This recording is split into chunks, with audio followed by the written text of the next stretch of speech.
In the dead of winter 1692, the small, windswept Puritan village of Salem, Massachusetts, was a place of bitter cold and colder hearts. Life was harsh, faith was absolute, and the devil, they believed, was always near.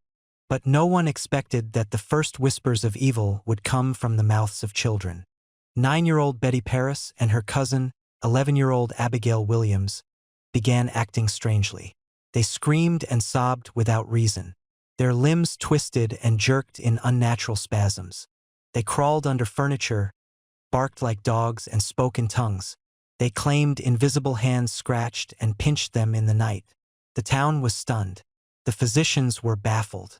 And when no physical cause could be found, only one explanation remained in the minds of the God-fearing people of Salem: witchcraft. Word spread quickly. Fear followed faster. Ministers were called. Prayers were whispered. But the girls' fits only worsened, and soon others joined them. More children, more strange symptoms, more accusations. It was as if a match had been thrown into dry brush. Fear became wildfire. But this was more than just superstition run amok. The Salem Witch Trials were born from a potent brew of repression, rivalry, and religious extremism. In this tight-knit, judgmental society, old grudges and hidden resentments festered. Accusations became weapons, tools to settle scores, gain land, or silence dissent. And in a world where women and children were expected to be quiet, obedient, and unseen, even the young found a terrifying kind of power in a single whispered name. Salem didn't just descend into hysteria. It was pushed by fear, by faith, and by those who stood to benefit. And once the fire started, it was impossible to put out. The first to face accusations were women on the fringes of Salem society. 3 easy targets, already living under the weight of suspicion. Tituba, an enslaved woman of indigenous and African descent, brought from the Caribbean and seen as exotic and strange. Sarah Good, a destitute beggar who muttered under her breath and often challenged authority. Sarah Osborne, an elderly woman who defied expectations, rarely attended church and married her servant. They didn't fit the Puritan mold of what a woman should be: obedient, pious, and silent. That alone made them dangerous. But this was only the beginning. Once the first accusations were accepted as truth, a floodgate opened. Neighbors turned on neighbors. Old grievances resurfaced. Disputes over land, inheritance, and status. Salem, once tight-knit, was now riddled with paranoia and betrayal. And the accusers? Many were young girls, the same ones who convulsed and cried out in fits. But now, they stood in courtrooms, pointing fingers with trembling hands and tearful eyes. Their words carried the weight of divine revelation. Theirs was a power they had never known, and it consumed them. More than 200 people would eventually be accused. Ministers, midwives, farmers, even a 4-year-old child. 19 were sentenced to death by hanging. And then there was Giles Corey, an elderly man who refused to plead guilty or innocent. As punishment, he was crushed under stones. Each one added slowly, brutally, until his ribs cracked and his last words escaped his lips. More weight. Witchcraft was the smokescreen. Beneath it, the true forces at play were fear, religious fanaticism, vengeance, and a community spiraling out of control. The question in Salem was never really, who is a witch? It became, who is safe? And the answer was no one. The legal system in 1692 wasn't built to uncover truth. It wasn't designed to protect the innocent.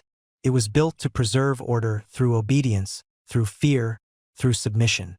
In Salem, the court accepted one of the most dangerous forms of evidence imaginable: spectral evidence, the claim that someone's ghost or spirit had appeared in dreams or visions to torment the afflicted. There didn't need to be bruises, no witnesses, no proof. If someone dreamed you were a witch, that was enough to bring you to trial and enough, often, to hang you. Imagine standing before a judge while a teenage girl writhes on the floor, screaming your name, claiming your invisible spirit is clawing at her skin. And that becomes your death sentence.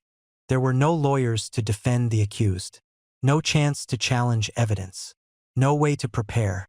Confession became a perverse form of salvation, not because it was true, but because it spared your life. But there was a cost. Those who confessed were pressured to name others. The more names you gave, the more useful you became to the court. So one lie became many. Innocent people were forced to condemn their neighbors, their friends, even their family. And thus, the trials didn't just punish the innocent, they turned the community into a machine of self-destruction. Mothers accused daughters. Husbands doubted wives. Entire families crumbled under the weight of whispered accusations and courtroom theatrics. Ministers clashed in fiery debates over scripture, while outside the courthouse, gallows were erected and silence reigned. The trials were never about finding truth. They were about control. They were about fear weaponized and given a gavel. And the more people hanged, the more the court fed the fire it had lit. Justice had nothing to do with it. By the time the leaves turned and the cold winds of autumn swept through Salem in 1692, the fever that had gripped the town began to break, but not with a bang. It unraveled in whispers and in doubt. The tide turned not because the truth had triumphed, but because fear had overreached. The accusers, once hailed as divine instruments, began pointing fingers at the unthinkable.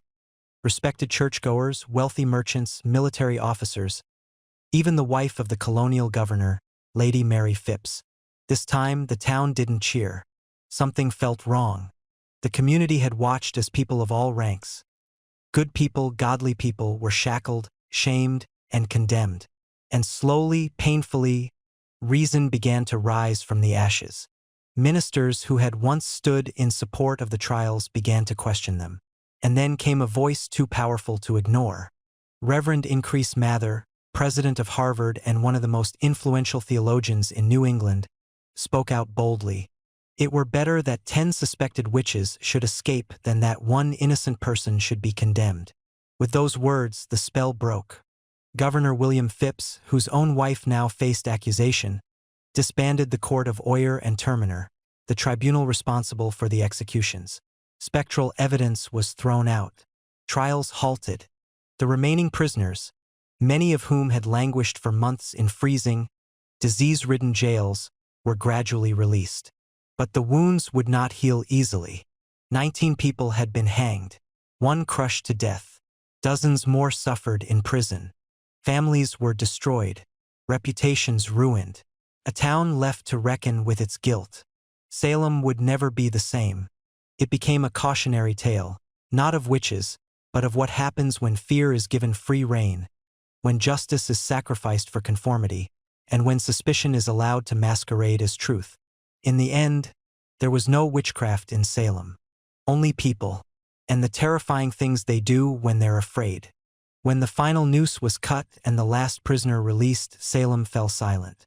The town did not celebrate. There were no ceremonies, no public reckonings.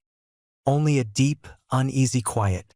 For years, even decades, the people of Salem tried to bury the memory. The gallows were dismantled. The names of the dead were rarely spoken. The soil where the executions took place was left unmarked, untended, as though the town hoped forgetting would cleanse the past. But memory is not so easily erased. The families of the condemned carried their grief in silence. Some demanded justice. Others simply tried to survive in a village stained with guilt. Land once owned by accused witches was seized and never returned. Children grew up without mothers. Husbands without wives. Entire family lines were shattered. In time, the colony of Massachusetts would admit its failure. In 1706, one of the original accusers, and Putnam Jr., stepped forward in church. No longer a child, she stood before her neighbors, those she had once condemned, and said, "I desire to lie in the dust and be humbled for it. It was a great delusion of Satan that deceived me." It was the first public apology. But no apology could undo what had been done. The dead remained dead. Centuries passed, but the scars never fully healed. Salem's name became a permanent symbol, a cautionary echo of paranoia, injustice, and the chilling cost of blind belief. Today, the town is visited by thousands each year. They come for the history, for the mystery, and perhaps to understand how it happened. Because the real questions still haunt us. How did a deeply religious town become a place of fear-fueled executions? How did ordinary people, mothers, fathers, ministers, children, become accusers, judges, and executioners? And most haunting of all, in the right circumstances, could it happen again? Salem is not just a story of witches. It is a mirror. The Salem Witch Trials did not end in 1692. The gallows were taken down. The hysteria faded. But the deeper truth, the lesson, never left.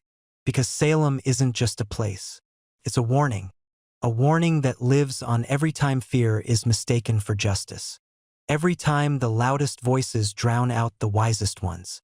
Every time a lie spreads faster than the truth ever could. What happened in Salem wasn't just a tragic moment in colonial history. It was a blueprint for how societies unravel when fear becomes more powerful than fact. We see it now in different forms. In viral accusations with no evidence. In cancel culture and character assassinations. In politics fueled by outrage instead of reason. In mobs, digital and real, eager to destroy before understanding. The tools have changed. The stakes have evolved. But the instinct remains. To point fingers. To seek someone to blame. To believe that destroying the other will somehow make us safer. It's easy to look back at 1692 and think, that could never happen today. But it already does. We no longer burn witches, but we still burn reputations. We no longer hold public trials in the town square, but we do it in comment sections on social media, in news cycles that trade nuance for speed. And just like in Salem, once the accusation is made, innocence becomes an afterthought. So what do we do with Salem's legacy? We remember it not as a relic, but as a mirror, a reflection of how quickly fear can become fact, of how fragile truth becomes in the hands of the angry, and of how dangerously easy it is to light a match when we stop asking questions. Because the next time you hear an accusation, the real question is not, is it true? It's, are you seeking truth? Or are you adding fuel to the fire? The Salem Witch Trials weren't just about witches, they were about us, our fears, our failures, and our future. If the story made you think, if it stirred something inside, help us tell more untold truths. Like this video, share it with someone who needs to see it, and subscribe to Empire Mindset, because history doesn't just repeat, it warns. Join us in uncovering the truths they tried to bury.